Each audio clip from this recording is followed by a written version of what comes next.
Alright, in this video, let's talk about a few points that you may want to consider before you join a college. Now, we'll keep this really objective, and it's not about should you join a college, should you not, right? It's for a lot of people, it's a compulsion. They want to join a college, and they should, right? It's an but we'll look at the pros and cons and objectively analyze how worth is it going to the college, right? So, number one point you want to consider when you're planning to join a college is the learning of the social aspects, because when you enter the college you start, or at least start, getting a glimpse of what the real world is going to be like after you graduate, right? The real world is tough. It's like a jungle where everybody is trying to get ahead, and when you enter the college you kind of start getting a feel of it, right? There's politics, there's competition, there's people trying to get over and above your shoulder and pull you down, so you kind of get a feel for all of it. So you start learning some important required social skills.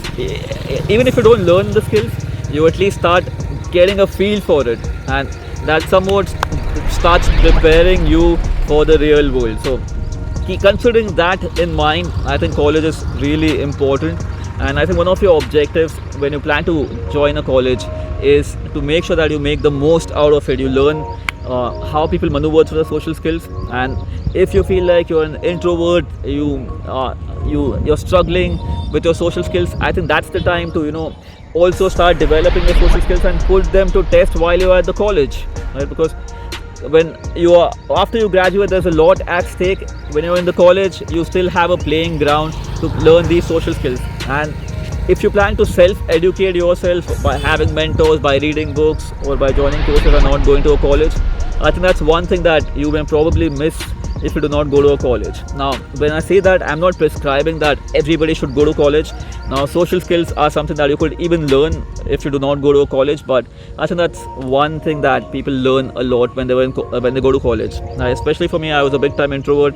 I used to hang out with my own friends and found it really difficult to communicate socially, and when I went to the college, it kind of opened me up. I became more outgoing, and I learned a lot of social lessons which still help me in real life. So that's one thing, that's a big advantage when you go to a college. But number two thing that you want to consider when you plan to join a college is, if you're not sure what you want to do with your life, right? You're just planning to do MBA or do engineering because everybody is doing that, and probably your relative said that, your family thinks that's a good career option, and you don't like it but you're just doing it for the heck of it, then this is what you want to consider. Hey, is it really worth spending that 10 lakh 15 lakh rupees on something that I'm not even sure of?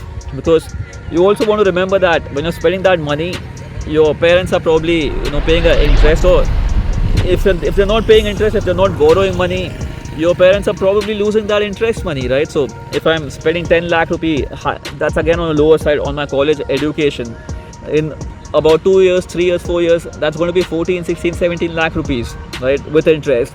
So how long of a recovery period do you have after the graduation? How long will it take for you to recover that money with interest and pay it back to your parents, right? So you really want to consider that. And again, here you're not even sure if you want to be doing this after you graduate. So you really want to consider, do you want to risk that kind of a money? Do you want your parents, your mom, your dad to invest that kind of a money in your college education while you're not really sure? So if you get them to invest that money, make sure that you put in the work and you're 100% sure of what you want to do, and you have a defined life cycle that, hey, in the next 2 years I complete my MBA, then the average packet that I'm looking at is 10 lakh rupees, so I could recover the fee in about 2.5, 3 years and give it back to my dad, save over a period of next 5 years, right? So that's probably going to be your recovery cycle. You're just looking at paying the money back in the next 5 years, right? So think about all of it, while we are, at least when I was in the college phase, thankfully I was a good student, so my parents didn't have to shell out in donations and the other fees. My engineering got done in about 1.5 lakh. So if you're shelling out a big amount, that's a burden, right? If your parents are cutting costs, if they are cutting down on their expenses, you also want to consider, hey, do I really want them to spend that kind of money, right? So it's important that you study hard, and if you're not sure, then I really wouldn't go ahead and join a course just because everybody says, and your parents also think that that's good for your future. They are doing it out of a good place, they want to see you successful, but hey, you really need to put your step down and talk to them and tell them that, hey dad, hey mom, I'm not really sure if I would be, building my career in this field, and I don't want you to invest that kind of a money, so I would do X, Y, or Z. In that particular phase, you really want to be sure, you really want to be firm, you really want to sit down and think about what exactly is it that you want to do with your life, because that's a big money, and most likely we do not think how hard parents work to make that money, to bring in that money, right? So don't just while away their money, because after you graduate, that's when you'll probably realize that, hey, it's not easy to make money, and they've spent so much time, effort, and energy, blood, and tears in making that money and putting that, investing that for your education. So take it really seriously, consider all these factors. And obviously, number 3, technical skills. Now, there's a popular belief that you hardly learn anything in college and you have to join extracurricular activities or tuitions or classes to complete your education and get by, but that's not a fact, right? There are teachers who come teach at the college. It's just that how attentive are you, right? How serious are you about learning? Now, I really wasn't, and which was a mistake that I did back then, but I had a couple of friends who were really serious about learning, and they would go pester the teachers, and I noticed that the teachers back then were really happy to spend the extra time with them, because they saw the interest in my friends who wanted to learn.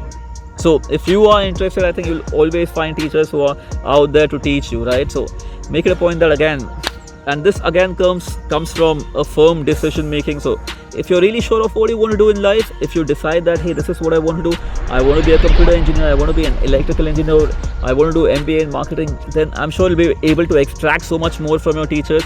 You really don't need to go out and join all the other extracurricular stuff, because you would just go seek so much information out of your own interest, right? So consider these 3 factors. One, you get to learn a lot of great social skills, and that should be one thing you want to acquire when you are in the college, right? You want to extract as much social skill application as possible.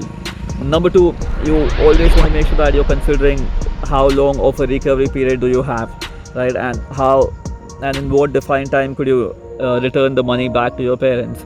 And number 3, and don't do it out of like, hey, why do I need to? You want to do that because that's what starts preparing you and turning you into a man who is committed and who gives back. And number 3, you want to go in and join a college with one and only one unanimous goal of extracting and learning as much as you can from the teachers out there, from the environment, from everybody out there, right? So think about these things when you plan to go ahead and join a college, and not just, hey, what should I do, what's a good career like. You decide what do you want to build your career in, and then go make it work. Every field has great opportunities given you have the skills, right? You can go pick anything. There's no one thing that is going to be. Alright, I hope these things help you in your consideration and in your decision making. I look forward to talking to you in another video.